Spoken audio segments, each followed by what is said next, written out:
오늘 나누신 하나님의 말씀 요한일서 2장 1절에서 6절까지 말씀 보도록 하겠습니다. 요한일서 2장 1절에서 6절까지 저 여러분이 한 절씩 교독하시죠. 나의 자녀들아, 내가 이것을 너에게 쓰면 너희로 죄를 범하지 않게 하려 함이니라. 만일 누가 죄를 범하여도 아버지 앞에서 우리에게 대언자가 있으니 곧 의로우신 예수 그리스도시라. 그는 우리 죄를 위한 화목제물이니 우리만 위할 뿐 아니요 온 세상의 죄를 위하심이라. 우리가 그의 계명을 지키면 이로써 우리가 그를 아는 줄로 알 것이요, 그를 아노라 하고 그의 계명을 지키지 아니하는 자는 거짓말하는 자요 진리가 그 속에 있지 아니하되. 누구든지 그의 말씀을 지키는 자는 하나님의 사랑이 참으로 그 속에서 온전하게 되었나니 이로써 우리가 그의 안에 있는 줄을 아노라. 그의 그 안에 안에 산다고 산다고 하는 하는 자는 자는 그가 행하시는 대로 자기도 행할지니라. 아멘. 여러분, 인생을 정의하는 많은 문장들이 있습니다. 근데 제가 한 주간 동안의 인생을 좀 정리해 보니까 이렇게 정의해 보고 싶어요. 인생은 장애물 경주와 같다. 동의하십니까?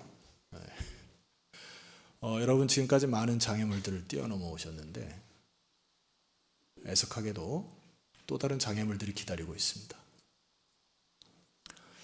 그래서 우리 인생은 하나님, 장애물이 없게 해주십시오 이렇게 기도하는 게 아니에요. 하나님, 풍파와 바람이 없게 하옵소서 그런 게 아니고 우리 기도 제목이 바뀌어야 합니다. 제가 좋아하는 인생 구절과도 같은 것이 이제 시편 18편 29절의 말씀인데 이걸 함께 크게 읽어보도록 하겠습니다. 자, 말씀이니까 선포하고 아멘으로 하다 합시다. 시작. 내가 주를 의뢰하고 적군을 향해 달리며 내 하나님을 의지하고 담을 뛰어넘나이다. 아멘. 이게 다윗의 시거든요. 다윗이 인생 말년에 굉장히 궁핍한 시절에 하나님 앞에 이렇게 고백하죠. 내가 주를 의뢰하고 적군을 향해 달리고 내 하나님을 의지하고 담을 뛰어넘나이다. 담대함이 보이죠? 수많은 사탄의 유혹에 앞서서 담대함으로 적군을 향해 달리는 기백을 보게 되고 많은 장애물들이 있지만 그것을 뛰어넘는 멋있는 신앙인의 자태를 우리가 느낄 수가 있죠. 여러분, 이 신앙의 고백이 여러분의 고백이 되기를 주 이름으로 축원합니다. 그래서 우리는 지금 삶을 점검해야 될 것은 나는 지금 달리고 있는지 아니면 주저앉아서 방관하는 자인지, 장애물 앞에서 두렵고 떠는 자인지 아니면 장애물을 뛰어넘는 주를 의지하는 믿음을 갖고 있는지. 다윗의 힘의 원동력이 주를 의뢰하고 주를 의지하고 담을 뛰어넘듯이 내가 주를 의뢰하는 삶을 살고 있는지 점검을 하셔야 되죠. 한 가지 좀 더 확장시키면은 여러분의 가정에 주님의 평강과 행복이 있는지를 묻고 싶은 이유가 있습니다. 그것은 모든 인생이 가정으로부터 시작이 되죠. 그 가정의 어떤 존재를 통해서 가정 안에 화평이 있어야 또 되는데 여러분의 가정에는 어떠한 모습들이 있는지를 좀 살펴봤으면 좋겠는데, 지난 수요일 날 오신 그 생수예배 강사로 오신 도우미 목사님의 이제 강의를 듣고 제가 많은 이제 도전과 은혜를 받았어요. 이분이 얘기하는 것이 이제 우리는 모국어를 쓰는데, 모국어는 한국어를 쓰는데 한국어를 쓰는 사람들이 결혼했는데 소통이 안 되더라, 이 얘기예요. 근데 이제 사실 모국어가 따로 있다 이렇게 얘기하는 게 참 동의가 가는 부분이 있습니다. 그러니까 예를 들면은 우리 어머니 같은 경우는 일본에 태어나셨거든요. 그래서 어린 시절에 이제 대구에 오셔서 대구에서 평생을 사셨고 예수님을 믿고 예배당을 빠지지 않고 나가셔서 언어 자체가 그 여성으로서의 또 어머니로서 여성의 언어를 갖고 있죠. 나름대로 모국어라 표현하더라고요. 참 동감 가는 부분이고, 우리 아버지는 이제 군인이셨고요. 그 유교적 배경에서 태어나셨기 때문에 남자의 모습으로 평생 살아서 자기만의 모국어를 갖고 있다는 얘기입니다. 그래서 경상도 여자와 전라도 남자가 만나가지고 얼마나 힘들었겠어요. 캬가 뭐 이러니까 못 알아듣는 건데, 어쨌거나 이게 이제 서로 간에 갈등이 있을 수밖에 없다는 얘기잖아요. 그래서 이 가정 안에 행복과 평화를 위해서는 상대방의 언어를 배워야 하고 또 상대방의 문화를 이해해야 되고, 이게 이제 가정의 기본 아닙니까? 그러니까 하나님께 짝져 주신 이 부부 생활 속에서 가정이 화목하는 이유는 하나님이 서로 사랑이라 주셨으니 나보다 다른 내 배우자를 낮게 여기고, 이건 이렇게 낮게 여기면 안 되고, 나보다 더 better, 낮게 여기고. 왜 아멘 안 하세요? 그 서로가 가진 모국어를 존중하고 그의 문화와 배경을 이해하려고 하고, 그래서 세상의 그 어떤 사람보다도 이 사람을 더 사랑하고 배려할 수 있는 사람이 내 짝꿍이잖아요. 그러니까 그 안에서 안정을 누리고 그 안에서 사랑을 누리고 희락을 누리니까 그게 화평한 가정 아닙니까? 그래서 이 언어를 사용하고 언어를 표현하는 일에 우리가 자꾸 훈련을 하고 연습을 해야 된다. 이게 참 동감 가는 부분이에요. 그래서 가정 안에서 평화와 사랑이 넘치려고 하면 자기의 언어부터 고치는 것이 필요하다. 사실 이 언어는 우리가 갖고 있는 자기의 가치관과 의미는 진리일 수가 없죠. 그래서 우리가 생각하는 이 자기의 상대적 그 언어는 상대적 진리인 것이죠. 그러니까 그것을 절대적 진리처럼 얘기하니까 자꾸 부딪히는 거거든요. 절대적 진리는 뭐밖에 없습니까? 말씀밖에 없어요. 그러니까 이 절대적 진리로 여러분의 상대적 진리를 자꾸 부수셔야 되고요. 여러분이 갖고 있는 생각과 사고를 자꾸 부시고 깨부셔서 상대방의 언어를 이해하고 노력하는 것이 바로 가정의 화평을 이루는 지름길이다. 굉장히 동의하는 바인데, 오늘 제가 좀 더 확대된 공동체 교회에 대해서 조금 말씀을 드려보고자 합니다. 교회를 넘어뜨리는 사단의 전략은 역시 말이에요. 거짓말, 참소함. 이 거짓말과 참소함 때문에 우리는 신앙의 맛을 잃어가게 됩니다. 그러니까 그 거짓에 속는다는 얘기입니다. 여러분 한 주간에도 많은 말들을 들으시고 사셨죠. 그 말들로 인하여서 굉장히 기쁘기도 하고 때로는 다운되기도 하셨죠. 저는 한 주간에 개인적으로 들었던 말 몇 마디 말이 있습니다. 근데 제가 그렇게 신뢰했던 부분, 그리고 했던 부분이 그 말로 인해서 과연 그랬을까? 굉장히 좀 힘든 한 주간을 보냈습니다. 그러나 제가 다시 그것을 받아치지 않은 이유가 있습니다. 말로 다른 사람에게 또 다른 상처를 주기가 싫은 거예요.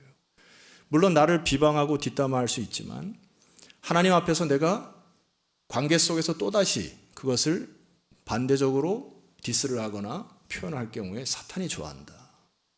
참아내는 거죠. 결국 이 교회 안에 저와 여러분이 잘못된 거짓된 진리와 비슷한 교리에 잠식되면 교회는 결국 생명을 잃어갑니다. 맛을 잃어가요. 그리고 적군을 향해 달리기는커녕 주저앉아 있습니다. 그리고 세상의 로타리 클럽만도 못한 교회가 됩니다. 여러분, 사탄이 이 초대교회에 교회의 근간을 흔들어 버리려고 하는 것들이 바로 이제 사상적으로, 말적으로 사람들을 흔들어 버리는데, 그것을 이제 한마디로 표현하면 영지주의라고 하는 것입니다. 영지주의라고 하는 것은 플라톤의 영향을 받아가지고 그 헬라 사상에 기반을 해서 그 영적 세계는 선하고 물질 세계는 악하다고 하는 그 이원론, 이게 자꾸 나누는 것에 이게 문제가 큰 것이거든요. 이제 이렇게 이원론의 사상을 받은 이유가 있어요. 왜 이 사상을 받아들였을까? 그래서 왜 그들은 영지주의자가 됐을까라고 하는 건데, 예를 들어 우리가 인생을 살면서 크리스찬으로 살아가기가 어렵습니까? 쉽습니까? 질문하잖아요. 대답해 보세요. 어렵습니다. 적군을 향해 달려가기가 주저가 되고요. 장애물이 올 때 피해가고 싶지 그걸 막 뛰어넘는 용기가 잘 안 생긴단 말입니다. 그러다 보니까 많은 사람들이 주님을 믿어도 내 육체가 약하고 연약하기 때문에 죄를 짓고 또 져요. 안 짓겠다고 다짐하는데 또 집니다. 그러니까 자아가 막 무너지고 자존심이 깎이고 이러니까 타협을 하기 시작합니다. 아, 그렇구나. 타협이 뭔 타협을 하는 걸까요? 플라톤의 사상을 신뢰하고 자기들만의 사상을 하여서 자기의 마음 편하게 얘기하는데, 이 영지주의를 한마디로 표현하면은 한번 따라할까요? 어쩔 수 없다. 어쩔 수 없어. 그런 거예요. 그러니까 육이 약하니까 어쩔 수 없어. 야, 내가 화내고 싶어 화냈어? 내 육체가 약해서 화낸 거야. 내가 너한테 뭐 짜증내는 게 뭐, 이 육체가 워낙 그렇게 부족한 거야. 내 육체가 화난 거지 내가 화난 게 아니야. 헷갈리죠? 어쩔 수 없어. 육은 악하기 때문에. 그러면서 여기다 다 토스를 해버리는 거거든요. 이렇게 되면 어떻게 됩니까? 자기는 책임 회피형의 인생을 살아가게 됩니다. 한 가지 예를 들어 볼게요. 이게 각 종교들마다도 이 영지주의 영향력이 대다수합니다. 구원파가 사실 이 영지주의의 대표적인 구원파예요. 나는 하나님께 구원받았다고 끝난 거거든요. 그리고 책임 회피형으로 인생을 살아갑니다. 여러분 구원파들 위해서 중보하십시오. 여러분 거기 빠지면 헤어날 도리가 별로 없어요.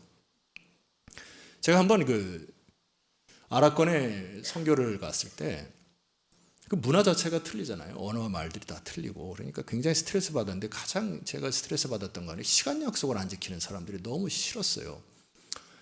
제가 리더로 가가지고 우리 후배가 패스포드를 잃어버려가지고 제가 이제 관공서로 가서 재발급 받으려고 10시에 갔는데 잠깐 기다렸어요. 그랬더니 오후 2시에 나타나는 거예요. 그래서 왜 그러냐 그랬더니 자기 밥 먹고 왔다는 얘기입니다. 그래서 왜 그러냐 그러니까 인샬라 이러더라고요. 알라의 뜻이다 이거예요. 그러니까 네가 좀 늦게 왔고 자기는 밥 먹어야 되고 그냥 알라의 뜻이니까 그냥 2시에 해줄 테니까 이제 참아라 이렇게 했는데 문제는 이제 선교사님이 또 나중에 얘기해 보니까 한 2-3시간 늦게 나타나더라고요. 그래서 아니 선교사님 왜 이렇게 늦게 나타납니까? 그랬더니 인샬라 그러더라고요. 여기 문화가 그렇다는 얘기예요. 그러면서 그들의 언어와 문화가 그렇게 젖어 있습니다. 인샬라 그러면 본인은 마음 편한데 받는 사람은 엄청 짜증나고 막 한 대 막 줘받고 싶고 그러잖아요. 근데 자기는 편한 거예요. 이게 영지주의입니다. 어쩔 수 없어. 인간은 그렇게 악한 거야. 어쩔 수 없어. 나는 그렇게 살아왔어. 내 육체가 그런 거야. 이렇게 되면 어떻게 됩니까? 더 이상 적군을 향해 달려갈 수 없습니다. 장애물을 뛰어넘을 수가 없어요. 사도 요한이 초대교회에 있는 이 영지주의 패턴으로 교회가 힘을 잃어가는 것으로 인해서 요한서를 쓰는 게 사도 요한서입니다. 여러분 1장 1절부터 구구절절히 영지주의를 깨부셔요. 보세요. 태초부터 있는 생명의 말씀에 관하여는 우리가 들은 바요. 이게 영적 세계죠. 태초에 있는 생명의 말씀에 관하여는 우리가 들었고 눈으로 보았고 자세히 보고 우리의 손으로 만졌다. 이게 무슨 얘기죠? 말씀이 육신이 되어 우리 안에 거하신 예수 그리스도를 내가 경험했다 이거죠. 너희들이 생각하는 영적 세계가 물질 세계가 나눠진 게 아니고 영적 세계와 물질 세계는 하나이고 이것을 잊기 위하여 브릿지 예수 그리스도가 오셔서 이런 뜻이 아닙니까? 2절 말씀 보시니까 이 생명이 나타나신 바 된지라. 이 영원한 생명을 우리가 보았고 증언하여 너에게 전하노니 이는 아버지와 함께 계시다가 우리에게 어떻게 되었다고요? 나타나신 바 되었다. 그러니까 너희들 자꾸 영적 세계니 물질 세계니 악한 세계니 선한 세계니 나누지 마라. 그래서 이것을 쓴 목적이 3절 이하에 나와 있는데 우리가 보고 들은 바를 너에게도 전함은 너희로 우리와 사귐이 있게 하려 함이니라. 우리의 사귐은 이게 코이노니아거든요. 하나님과 우리가 사귐이 있고 믿음이라는 게 사귐이라는 얘기거든요. 그의 아들 그리스도 예수 그리스도와 더불어 누리는 인생을 산다. 예수 그리스도를 누림을 통하여서 우리는 뭐 하자고 하는 겁니까? 적군을 향해 달려가고 계속 반복해 들 때 여러분 따라 하시면 되겠습니다. 장애물을 그 다음 뛰어넘고 하시면 됩니다. 장애물을 뛰어넘는 거죠. 그래서 우리 4절 말씀 보니까 우리가 이것을 쓰면 우리의 기쁨이 충만하게 하려 한다. 너희들이 잃어버린 영지주의 잘못된 교리와 페이크, 거짓된 교리로 말씀으로 그렇게 침잠하여 침륜에 빠진 인생이 아니고 그리스도와 누림으로 기쁘게 살아가는 것이 인생이다. 또 하나 율법주의에 빠진 사람들의 독특한 특징이 있는데 그것이 뭐냐니까 8절 이하에 나와 있습니다. 만일 우리가 죄가 없다고 말하는 사람들이 생기기 시작한 것입니다.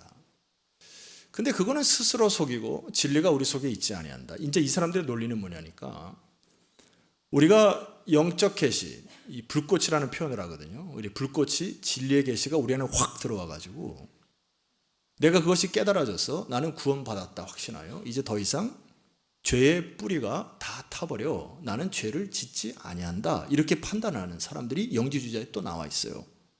자, 그런데 우리 9절과 10절 한번 여러분 읽어보면 좋겠습니다. 9절 10절입니다. 시작.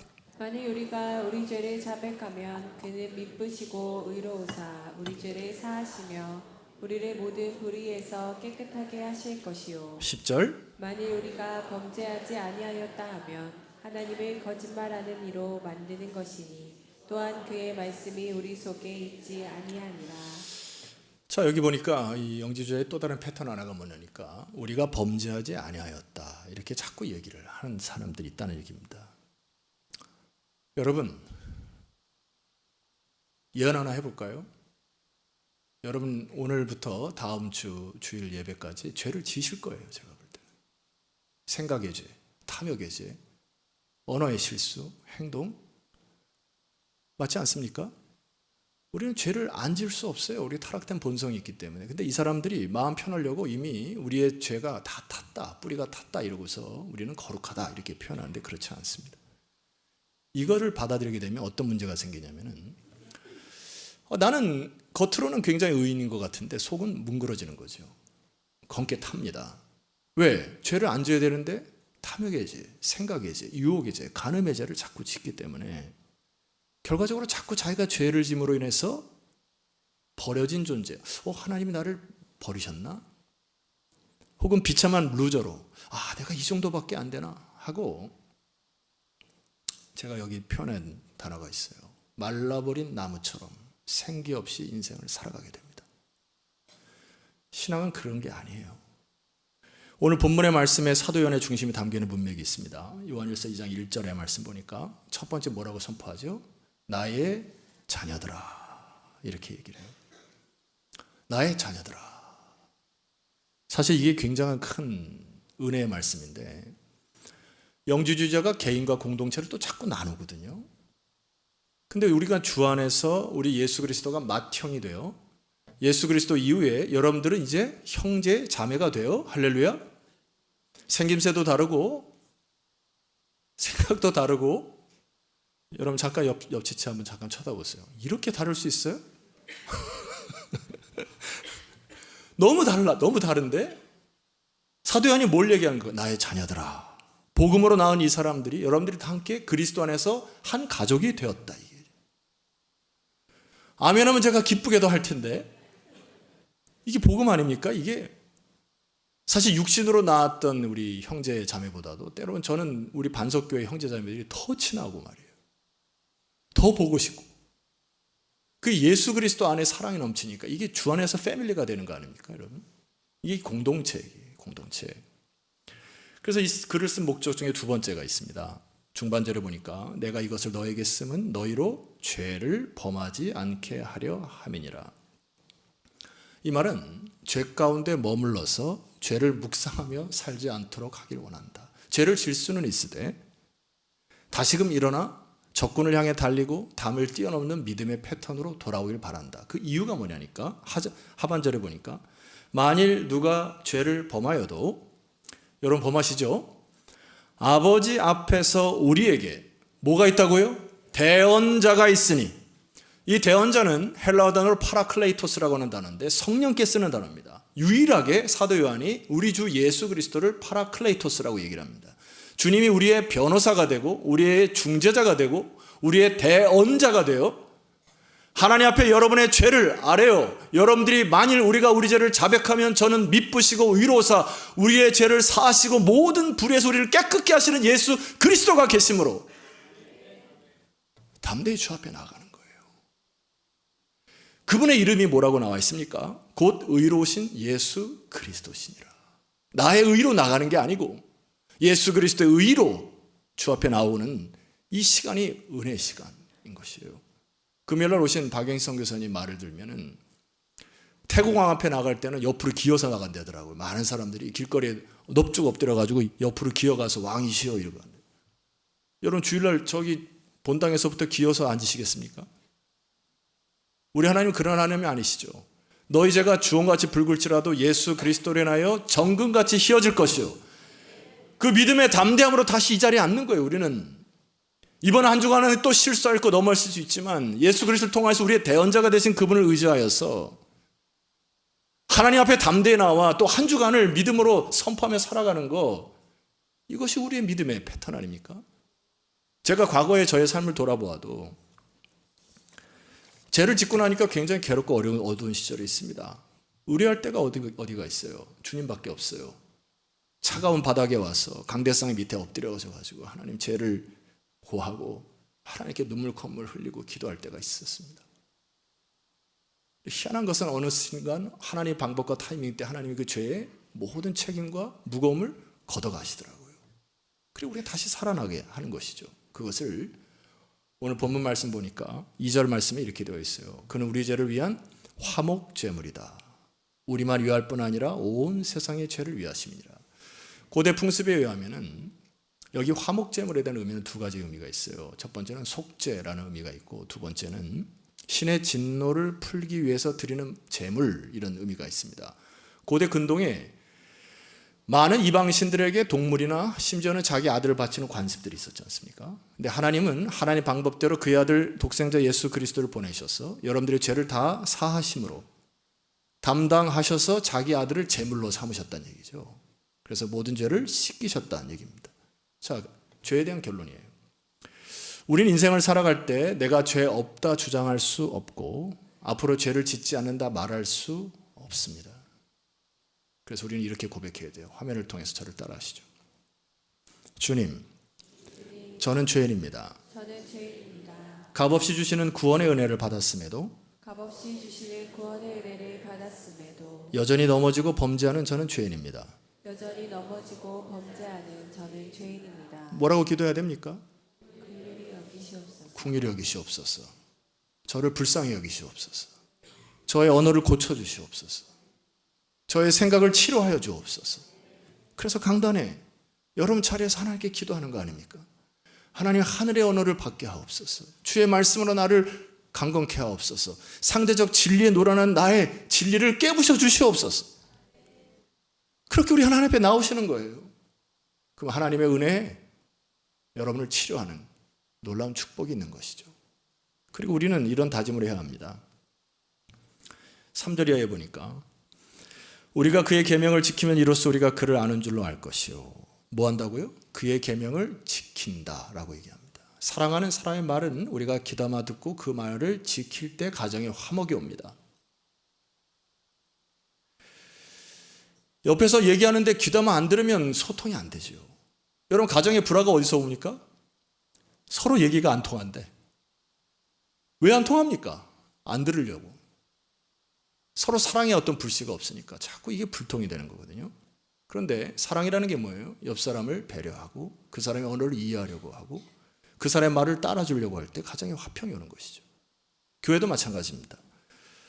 자, 4절 이하에 보니까 그를 아노라 하고 그의 계명을 지키지 아니하는 자는 거짓말하는 자요 진리가 그 속에 있지 아니하는 것이니라.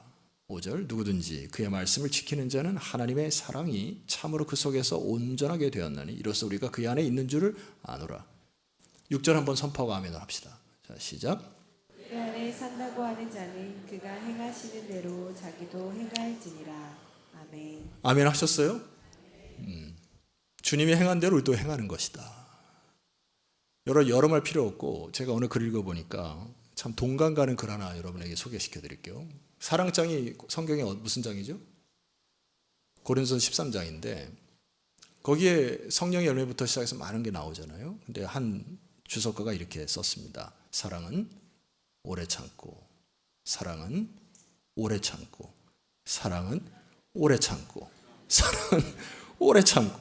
난 참을 때까지 계속 할 거야. 사랑은 오래 아멘 할 때까지. 사랑은 오래 참고. 여러분, 사랑은 오래 참음부터 시작이 된다는 얘기지 않습니까? 왜 우리가 오래 참아야 하죠? 주님이 우리를 위해서 참아주셨잖아요. 지금도 참아주시고요. 저와 여러분을 참아주시고 끝까지 참아주시기 때문에 사랑의 첫 열매가 뭐라고요?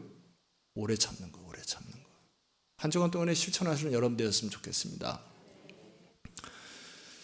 어느 한 글을 보니까 좋은 글이 있어서 여러분 소개할게요. 화면을 통해서 여러분 한번 읽어보시죠. 자, 시작. 사랑을 한다는 건 서로 상처 주기를, 상처받기를 각오한다는 일이다. 사랑 없는 고통은 있어도 고통 없는 사랑은 없다. 동감하십니까? 당신 사랑하는데 나한테 왜 이렇게 상처를 줘? 정상. 가깝기 때문에 더 속에 있는 말을 할 수밖에 없고 사랑하기 때문에 뼈 깎는 말을 할 수밖에 없잖아요. 부부가. 고통을 없애달라는 게 아니라 고통이 있기 때문에 사랑이라고 표현하는 거예요. 그리스도인들은. 우리가 이번 한 주간 동안에 묵상하고 싸워야 할 오늘날의 영지주의를 제가 두 가지를 한번 묵상을 해봤는데, 첫 번째 영지주의는 교회와 세상을 자꾸 분리하는 이원론적으로 우리가 살아가는 것을 경계하셔야 됩니다. 이것을 반박할 수 있는 글을 저를 한번 따라 하시죠. 우리는 이 땅에 사명을 가지고 태어났다. 자, 이게 이제 제가 문장을 하나 썼는데, 예를 들어 교회와 세상을 자꾸 나눠지는 부분에서 이런 거예요. 우리가 교회에서 언어를 쓰는 언어와 교회를 예배를 드리고 바깥에서 나가는 쓰는 언어가 너무 차이가 나면 곤란합니다. 교회 안에서는 서로 아주 부드럽게 막 얘기를 하다가 바깥에 나가서 가정 안이나 잠깐만 갑자기 목소리 톤이 막 바꿔진다든지 이상한 언어를 막 사용한다. 이거는 조금 위험한 거예요. 교회의 삶과 세상의 삶이 같아져야 되는 거, 이게 주님의 말씀의 메시지, 이게 분리될 수 없다라는 거예요. 제가 볼 때 여러분의 표정을 보니까 굉장히 한 주간 잘 사셨네요. 보니까 얼굴에 스마일도 있고 여유도 있는데, 이상하게 바깥에 가면 왠지 짜증 분노 계지가 올라와가지고 갑자기 막 어둠의 그림에서 막 입에서 강한 소리, 막 쌍소리 나가고 막, 그건 좀 위험한 겁니다. 우리가 많은 기업들을 하고 회사를 경영할 때에도 물질 앞에서 비굴해져서는 안 됩니다. 하나님 앞에 정직과 신실함으로 예배를 드리고 헌금을 바칠 때 비록 비난을 얻을지라도 부정직한 것들을 타파하고 돈 앞에서 쭈글대는 모습이 있어서는 안 돼요. 그건 하나님의 백성이 아닙니다. 아멘이시죠? 일치. 또 한 가지 이원론을 하기 전에, 교회라고 하는 것은 주님께서 우리를 부르셨다 이렇게 표현한 게 교회의 시작입니다. 그래서 그걸 에클레시아 이렇게 얘기하거든요. 에클레시아는 이게 이제 전치사 from, 클레시아 밖으로부터 불렀다 이런 뜻이에요. 그러니까 하나님께서 예수님이 제자들을 불러서 그의 제자를 삼으시듯이 교회를 만드셨는데, 이걸 에클레시아라고 하거든요. 근데 교회는 여기서 머무는 게 아니고 주님께서 제자들을 아포스톨로스, 사도로 보냄을 받은 자 이런 뜻입니다. 그러니까 교회로 불러서 이들을 하나님의 하늘의 언어를 집어넣고 주의 생명을 집어넣어서 다시 교회의 세상에 파송을 시키는, 이게 교회의 본질입니다. 그러니까 다시 한번 따라 합시다. 우리는 이 땅에 사명을 가지고 태어났다. 멋있죠? 멋있어요. 두 번째 한번 생각해 볼게요. 우리는 축복과 고난의 이원론 속에 자꾸 살아갑니다. 무슨 얘기냐면은, 자기가 좋아하고 생각하는 축복은 막 좋아라 해요. 그리고 막 기쁨이 막 올라갑니다. 근데 조금만 자기 생각과 뜻대로 안 되거나 뭐 돈을 잃어버리거나 생각대로 안 되면 그 고난 속에서 자꾸 동굴을 파들어 가거든요. 이것은 아닙니다. 저를 한번 따라 합시다. 고난은 변장된 축복의 통로이다. 아멘 안 할 줄 알았어요. 고난은 변장된 축복의 통로이다. 무슨 얘기입니까? 축복과 고난은 종이 한 장 차이로, 앞뒤로 고난이 올 때 하나님이 축복을 예비하셨고, 축복이 올 때 때로 하나님이 고난을 허락하시면서 이것을 하나님이 합력하여 선을 이루어 가시는 것으로 해석해야 된다. 그리스도인들. 그래서 고난이 올 때 땅굴로 집안에 들어가서 입을 뒤집어 쓰고 집에서 안 나오는 것은 이상한 것이다. 그래, 이상한 거예요. 비정상. 한 가지 책을 읽다가 글 하나가 있어서 여러분이 소개합니다. UCLA라고 하는 의과대학의 한 교수가, 이건 이제 팩트로 실화로 있는데, 의대 졸업생들 앞에서 이제 연설을 하면서 질문을 하는 경우가 있었어요. 이런 겁니다. 어떤 한 가정이 있었는데 그 아버지가 매독에 걸렸었고 엄마는 폐결핵 환자이고 여기서 아이 넷이 태어났어요. 여러분 잘 들어보세요. 첫째 아이는 매독균으로 맹인이 되었습니다. 둘째 아이는 이미 병들어 죽었고요. 셋째 아이는 역시 부모의 병 때문에 기머리가 되었고, 넷째 아이가 결핵 환자가 되었습니다. 자, 그런데 어머니가 또 임신을 했습니다. 의대생들에게 물어보는 거예요. 이런 경우 그대들이면 어떻게 하겠는가? 여러분 어떻게 하겠습니까? 사람들이 의대생들이 웅성웅성하더니 대다수 의견들이 유산시켜야 됩니다라고 하는 의견들이 중재가 된 것입니다.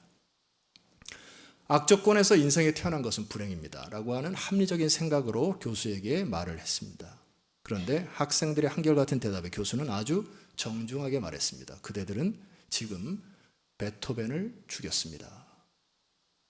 무슨 얘기입니까? 이 얘기는 우리가 얘기하는 우리가 알고 있는 악성 베토벤의 실화입니다.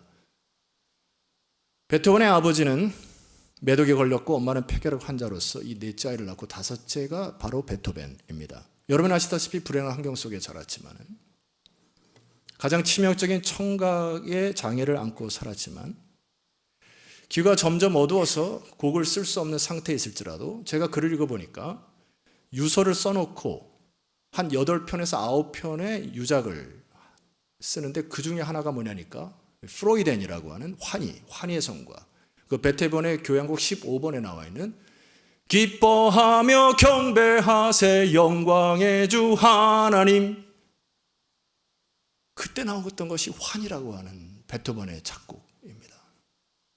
그 고통 속에서 그 일기가 발견되는데 베토벤에 대한 평가가 다양할 수 있지만 하나님께 물어보면 됩니다. 베토벤이 하나님을 믿었는지 안 믿었는지. 그러나 그의 일기 속에 하나님을 믿는 흔적들이 나와요.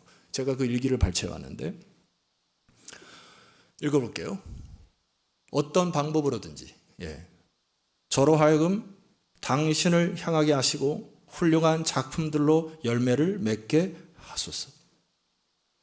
어떤 방법으로든지 저로 하여금 주를 향하게 하시고 내가 갖고 있는 달란트로 훌륭한 작품들을 만들게 하소서. 그래서 많은 후배들이 이 고통 속에 나왔던 이 환희의 노래로 생명을 얻게 하옵소서. 이 곡이 어디서부터 나왔습니까? 고통 속에서. 고통은 변장된 축복이라는 것을 우리 신앙 고백이 되기를 주의 이름으로 축원합니다. 수많은 어려움 속에서 왜 이렇게 내 인생은 어렵고 꼬였냐, 거기에 말에 주눅들지 마십시오. 수많은 사람들의 말소리에 마음을 휘감아도는 그 말소리에 마음 빼앗기지 말라고. 우리는 하늘의 소리, 하나님의 소리, 하나님의 진리의 말씀을 마음속에 다시 품어 상대적 진리를 깨부시고 절대적 진리로 다시 살아나요 적군을 향해 달려가는 반석의 성도들에게를 소망합니다. 수많은 장애물들이 또 올 거예요. 제가 볼 때는 뛰어넘으셔야죠. 함께 연합해서 사랑하는 마음으로 함께 일어나서 주의 일을 감당하셔야죠. 그것이 크리스찬입니다.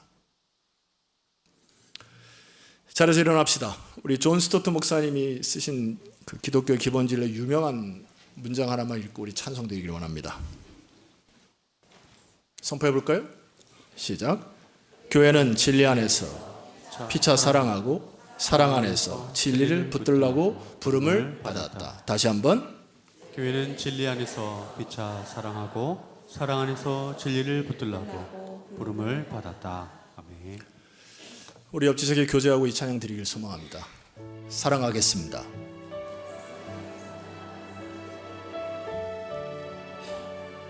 주님께 선포합시다.